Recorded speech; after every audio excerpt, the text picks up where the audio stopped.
শীতকাল যা শুধু একটি ঋতু নয়, এটি মানুষের অলসতার সবচেয়ে বড় অজুহাত।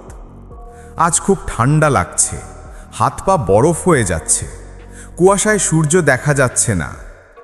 এই কথাগুলোই হাজারো স্বপ্নকে জীবন্ত কবর দিয়ে দেয়। টঙ্গীর রাহাত রাতের ডেলিভারি শিফট শেষে ভোরে বাসায় ফেরে। হাত কাঁপে, নিঃশ্বাসে কুয়াশা, কিন্তু কম্বল টেনে শুয়ে না পড়ে বারান্দায় দাঁড়িয়ে সে 15 মিনিট সূর্য না ওঠা আকাশের দিকে তাকায়। তারপর টেবিলে বসে। পুরনো একটা হিটার, 1 কাপ কড়া চা আর হাতে বিসিএস বাংলার নোট। শীত লাগছে? সে নিজেরে বলে, হ্যাঁ, কিন্তু আমার ভবিষ্যৎ ঢেকে রাখা যাবে না। 3 মাস পর মক টেস্টে সে প্রথম 10-এ। শীতকে হটানোর আগেই সে অলসতাকে হারায়। কিন্তু এমনও মানুষ আছে যারা এই শীতকালকেই নিজেকে ট্রান্সফর্ম করার সবচেয়ে বড় সুযোগ হিসেবে দেখে। আর এই সময়টাতেই তারা 90 দিনের একটি ট্রান্সফরমেশন চ্যালেঞ্জ গ্রহণ করে। এই কারণেই দেখবে বাকিরা যখন কম্বলের নিচে ঘুমোচ্ছে, তখন তারা নিজেদের ভবিষ্যৎ গড়ে নিচ্ছে নীরবে, তাও আবার 1 কাপ চায়ের তাপ এবং নিজের ইচ্ছা শক্তির উষ্ণতায়। বছরের এই সময়টাতে তারা রিল্যাক্স করে না, বরং উইন্টার আর্ক পালন করে। নওগাঁর মিতা 2টি সন্তানের মা। শীতে সকালটা কঠিন, তবু ফজরের পর 25 মিনিট হাঁটে।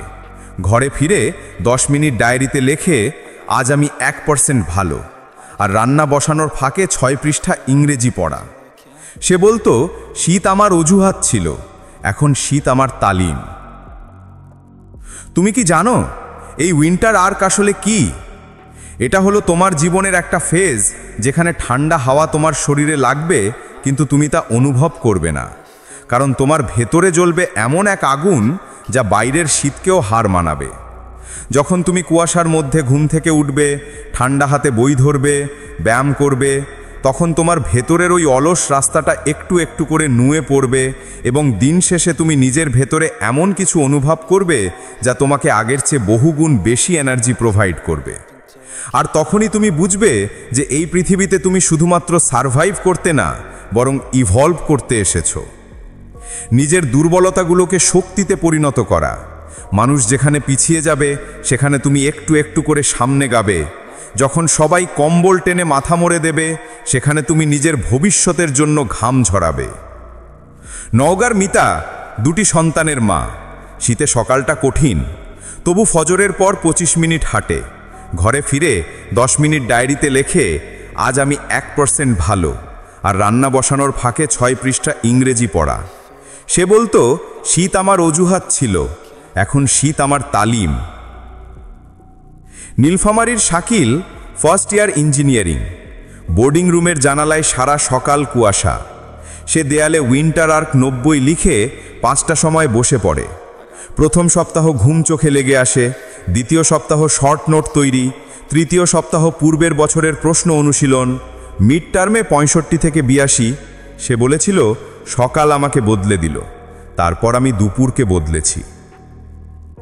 তুমি হয়তো ভাবছো, এত কিছু কিভাবে সম্ভব? ওয়েল, তোমার এই প্রশ্নের উত্তরটা তুমি এই ভিডিওর শেষে জানতে পারবে, কারণ আজকের এই ভিডিওতে আমি তোমাকে ছোটোখাটো কিছু টিপস এবং ইজি কিছু টাস্ক দিয়ে চলছি। তাই টাস্কগুলো তোমাকে প্রতিদিন কমপ্লিট করতে হবে, এবং 4 নম্বর টাস্কটি সবচেয়ে বেশি ইম্পর্ট্যান্ট। এটা কোনোভাবেই মিস করো না। তো চলো আর দেরি না করে শুরু করা যাক। Number 1, ghost protocol. অন্য কারোর জন্য নয়, বরং নিজের জন্য তোমাকে হারিয়ে যেতে হবে।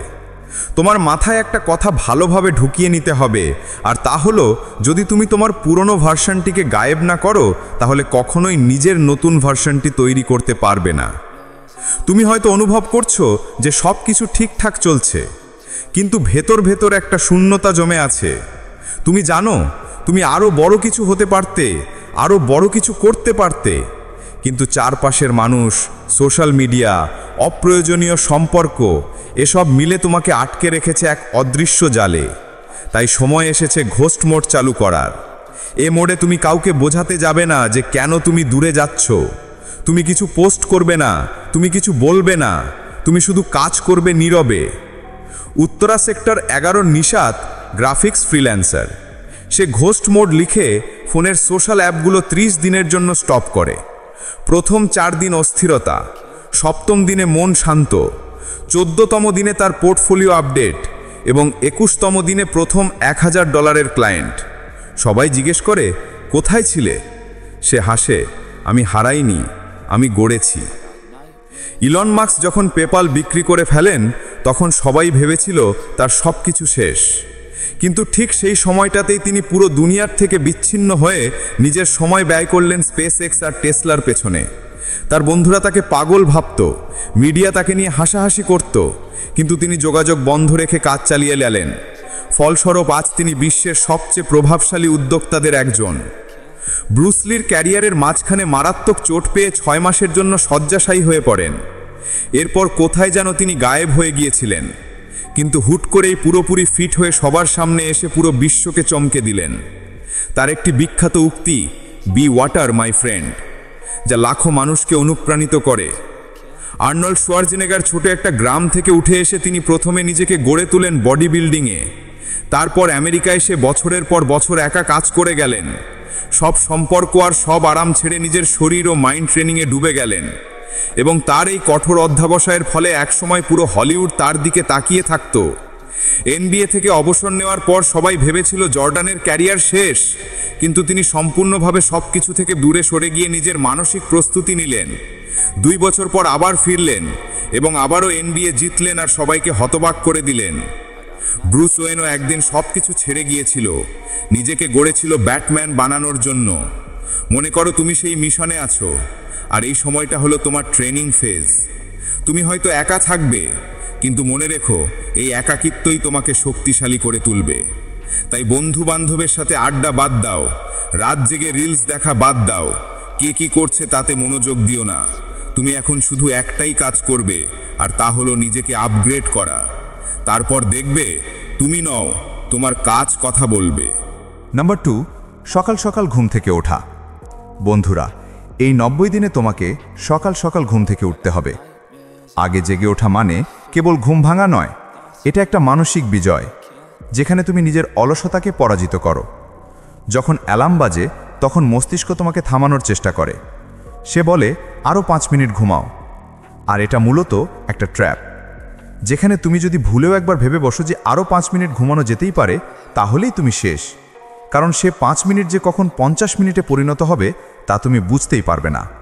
তাই যে কোনো পরিস্থিতিতেই অ্যালার্ম বাজার সাথে সাথে উঠে পড়তে হবে। এদিক সেদিক তাকিয়ে কোনো চিন্তা ভাবনা করা যাবে না। বাস্তব গল্প, মোহাম্মদপুরের রুবায়াত ব্যাংকের অফিসার। সে 5টা 20-এ উঠে 30 মিনিট 5টা 20-এ ক্লাব বানালো। 5 মিনিট পানি, 20 মিনিট হাঁটা, 5 মিনিট কৃতজ্ঞতা লেখা। 21 দিনে তার এনার্জি দ্বিগুণ। 45 দিনে প্রমোশন ইন্টারভিউর কেস স্টাডি শেষ। সে বলে, আমি সময় পাইনি না, আমি সময় বানিয়েছি। Number 3, cold water shower. সকালে সেই মুহূর্তটা কল্পনা করো যখন তুমি ঘুম থেকে উঠে ওয়াশরুমে ঢুকছো এবং তোমার সামনে পানির কল থেকে ঝরে পড়ছে ঠান্ডা পানি, যা দেখে তোমার মস্তিষ্ক বলছে না, আজ না, কিন্তু তুমি হাসলে এবং সেই ঠান্ডা পানিতে ডুবে গেলে। কারণ তুমি জানো এটা কেবল একটা গোসল নয়, এটা এক প্রকার মাইন্ড অ্যাক্টিভেশন। বিজ্ঞানীরা বলেন ঠান্ডা পানিতে গোসল করার সময় আমাদের শরীরে নোরেপ্রিনেফ্রিন নামের এক ধরনের হরমোন নিঃসৃত করে। এটি মস্তিষ্কের অ্যালার্টনেস সেন্টার অ্যাক্টিভ করে, যা তোমার ফোকাস, এনার্জি এবং মানসিক প্রস্তুতিকে বহুগুণ বাড়িয়ে দেয়। এই কারণেই ঠান্ডা পানিতে গোসল করার পর শরীর হালকা আর মস্তিষ্ক সতেজ লাগে। অর্থাৎ ঠান্ডা পানিতে গোসল করা মানে তুমি তোমার ব্রেন রিসেট করেছো। প্রতিদিন তুমি যতবার নিজেকে ছোটই অস্বস্তিতে ফেলবে, ততবার তুমি ভেতর থেকে আরও অটল, আরও শক্তিশালী হয়ে উঠবে। ডাচ আইসম্যান উইম হফ ঠান্ডাকে নিজের সঙ্গী বানিয়েছিলেন। তিনি বরফের পানিতে ডুবে ঘন্টার পর ঘন্টা বেঁচে থাকতে পারতেন, কারণ তিনি জানতেন তাপমাত্রা নয়, মস্তিষ্কই নিয়ন্ত্রণে আসল শক্তি। একইভাবে ডেভিড গগিন্সও, যিনি একজন প্রাক্তন নেভি সিল, তিনি প্রতিদিন ঠান্ডা স্নান করে মানসিক শৃঙ্খলা বজায় রাখতেন। তার মতে, যখন শরীর না বলে তখনই তোমাকে হ্যাঁ বলতে হবে। তাই এই 90 দিন রোজ সকালবেলা ঠান্ডা পানি দিয়ে গোসল করার মাধ্যমে তোমার নিজের কমফোর্ট জোন থেকে বেরিয়ে আসতে হবে। প্রথম দিন নৌশাদের নিঃশ্বাস বন্ধ হয়ে যায়, 2 সেকেন্ডের মধ্যে কল বন্ধ। পরদিন সে দেয়ালে লিখে 10 সেকেন্ড শুধু, 10 থেকে 20, 30। 7ম দিনে সে হেসে বলে, আমি ঠান্ডা না, আমি প্রস্তুত। নখ জোড়া থেকে মাথা পর্যন্ত তার শরীর জানে সে এখন বেছে নেওয়া অস্বস্তিতে জয়ী। Number 4, Planck meditation. এই পর্যায়ে তোমার মেডিটেশন ও এক্সারসাইজ দুটোই একসাথে সম্পূর্ণ হবে, যার জন্য তোমাকে ফ্লোরে এসে হাতের কুনুই ও পায়ের আঙুলে ভর দিয়ে শরীরটাকে সোজা করে রাখতে হবে। এটা করার সময় তোমার শরীর কাঁপতে পারে, হাতে ব্যথা অনুভব হতে পারে, কিন্তু ঠিক সেই মুহূর্তে চোখ দুটো বন্ধ করে গভীর শ্বাস নাও, নিয়ে ধীরে ধীরে ছাড়বে। বাইরে থেকে হয়তো এটা সাধারণ এক্সারসাইজ মনে হয়, কিন্তু বাস্তবে এটা হলো শরীর ও মনের মেলবন্ধনের যুদ্ধক্ষেত্র। তবে যাই হোক না কেন, তোমাকে থামা যাবে না, এবং যদি তুমি থেমে না যাও তাহলে তুমি শুধু শক্তিশালী হচ্ছ না, তুমি নিজেকে প্রমাণ করছো, সেই সাথে নিজেকে স্ট্রং করছো। এই মেডিটেশনের মানে শুধু বসে থাকা নয়, এটা এক ধরনের এক্সারসাইজও। যখন তুমি প্ল্যাঙ্কে থাকো তখন তোমার শরীরের প্রতিটি মাংসপেশি সক্রিয় হয়, কাঁধ, পেট, পিঠ, হাত সব একসাথে কাজ করে। এটা শুধু ফিটনেস না, এটা তোমার নিউরোলজিক্যাল কানেকশনকে শক্তিশালী করে। তুমি যত বেশি শরীরের উপর নিয়ন্ত্রণ আনতে পারবে, তোমার মস্তিষ্কের ফোকাস সেন্টার ততই উন্নত হবে। নেভিসিল ট্রেনিংয়েও এমন কিছু নিয়ম আছে।